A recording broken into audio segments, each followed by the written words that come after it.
This is Optimal Living Daily, episode 2866.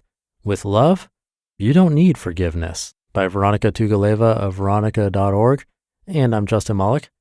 Welcome back to a Sunday bonus episode where I give you a little extra content from a podcast in our network that I think will also help you live a life that's a bit more meaningful and happier.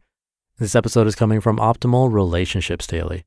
So without further ado, here's Greg with the bonus post as we optimize your life. With love, you don't need forgiveness, by Vironika Tugaleva of Vironika.org. Quote, "You cannot forgive a person unless you have first condemned him." End quote. That's by Maxwell Maltz. Forgiveness is a common prescription. How many gurus, experts, and teachers have told you to practice daily forgiveness? How many times have you heard that you should forgive those who have hurt you in the past, as well as in the past 5 minutes?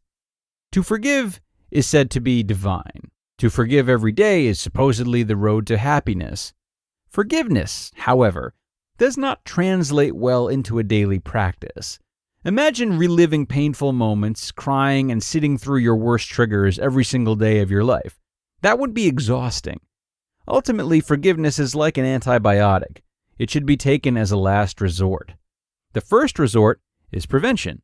Imagine what would happen if your first instinct was to relate to people in a way that rendered all forgiveness completely unnecessary. Forgiveness, by definition, is the act of giving pardon. Would you forgive a butterfly for flying? Would you forgive a cloud for raining on you? A child for crying? Of course not. There's no need to forgive these things because you sense no wrongdoing. You have not made any judgment that forgiveness needs to erase. When I first began my journey of self-revelation, I started forgiving people from my past. I'd been holding intense resentment against anyone and everyone who had hurt me in any way, big or little. Forgiving people by the dozen felt like removing giant stones from my chest. Forgiveness seemed, to me at the time, a miracle. Then, I came to forgiving those who were close to me. I still remember the first time I sat with my family after I thought I'd become a completely different person. I still remember my shame as the same old anger grew intensely and uncontrollably within me. You know the feeling. Every word, every insult, every look was too much to bear. My face reddened, my heart sped, and my hands tingled. Suddenly, all of that forgiveness talk went right out the window. After I calmed down, or more accurately, after I left town, I could forgive. Miles away, it was easy. Still, I felt ashamed of my reaction. I promised myself I would do better. I didn't. Visit after visit, I would reach my breaking point. I was ready to tear my hair out. I could forgive everyone else. What was I doing wrong? Eventually, I found the flaw in my thinking. I kept assuming there was something to forgive. For me to forgive, I had to first judge what was being said or done to me as wrong, offensive, or hurtful. Then, I had to become upset, think of other situations when I'd felt upset like that, start to feel helpless, tense up, become irritated, brood, and so on. I had to go through that process until I reached my boiling point. Then, and only then, I could practice forgiveness. If I never went there, there would be nothing to forgive. Looking at people through the eyes of unconditional love, there's nothing to forgive because no one wrongs me. I judge no one as having done wrong to myself or otherwise. The so-called toxic people that live all around me are like fish out of water. They are lacking in a basic life necessity, so they are struggling to stay alive. They hurt because they're hurt. Ultimately, however, it has been and always will be my choice to take their actions personally. This is the difference in perception that you experience when you see through someone's external form into what lies inside.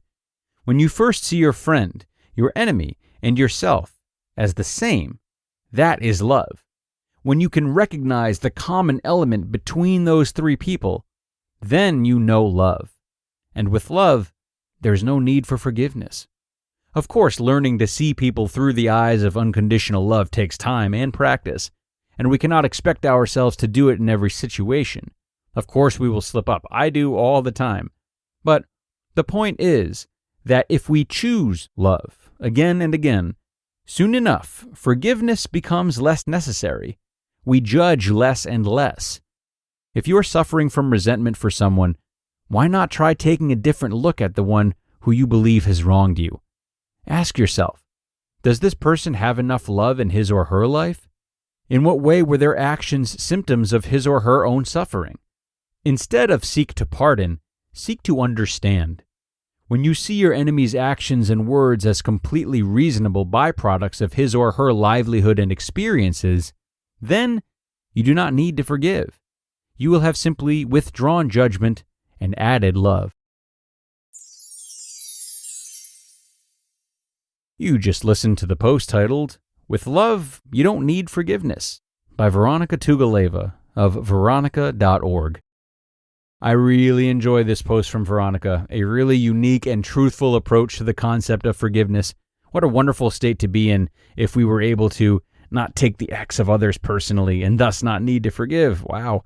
It's something that is very challenging to do, and we can't necessarily get there with the snap of a finger now that we've heard this episode, illuminating us on the possibilities of it. So my advice would be to get there on your own terms. So if unconditional love sounds like too much, see it instead as people acting in certain ways based on their past hurts, as she said, the same way that you have and the same way that we all do. Or ask yourself what some of the things they say might have to do with themselves more than with you. These kinds of baby steps that you can tailor to where you're at right now are the key to long-term improvements with forgiveness. So take the steps you need to do today and make forgiveness a last resort in your life in the best possible way. And that'll do it for me, everyone. Thank you so much for listening today until the end.